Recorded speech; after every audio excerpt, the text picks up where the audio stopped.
এর জায়গাটা ভালো হয়েছে তো।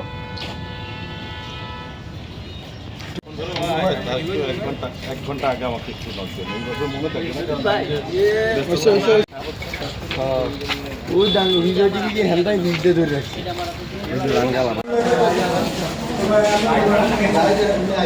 আপনারা জানেন গত 12/6/2026 তারিখ আমাদের রূপগঞ্জ থানাধীন বড়ক বাস স্ট্যান্ড পার্শ্ববর্তী SDK printing press and packaging কোম্পানির এদের কোম্পানির অভ্যন্তরে একদল দুর্বৃত্ত সন্ধ্যা থেকে প্রায় 4-5 ঘন্টা ব্যাপী বিভিন্ন মেশিনারিজ এবং কিছু নগদ টাকা এগুলা লুট করে নিয়ে যায়।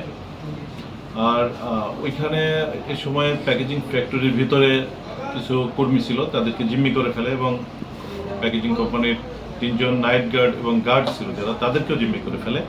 এক পর্যায়ে তারা নগদ টাকা এবং ওই প্যাকেজিং কোম্পানির কিছু মেশিনারিজ দুর্বৃত্তরা খুলে নিয়ে ট্রাক যোগে নিয়ে চলে যায়। আমরা ঘটনার সংবাদ পেয়ে তাৎক্ষণিক ঘটনাস্থল পরিদর্শন করি এবং এই ঘটনায় একটি নিয়মিত মামলা রুজু করি। ঘটনার পর হতে আমাদের চৌকস আভিযানিক দল এই ঘটনার উদ্ধার তৎপরতা শুরু করে।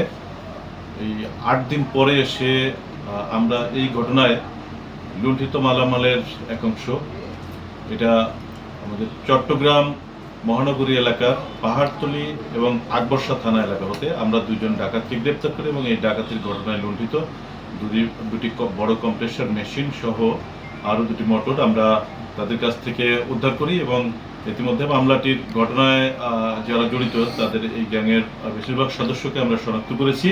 ইতিমধ্যে 2 জন আটক এবং যে মালামাল আমরা উদ্ধার করতে পেরেছি, বাকি মালামাল উদ্ধার এবং ঘটনায় জড়িত অন্যান্য আসামিদের গ্রেপ্তারের উদ্ধার অভিযান প্রক্রিয়া আমাদের অব্যাহত রাখা হয়েছে। অচিরেই বাকি যারা পলাতক রয়েছে তারা আইনের আওতায় ইনশাআল্লাহ গ্রেপ্তার হবে এবং আইনের আওতায়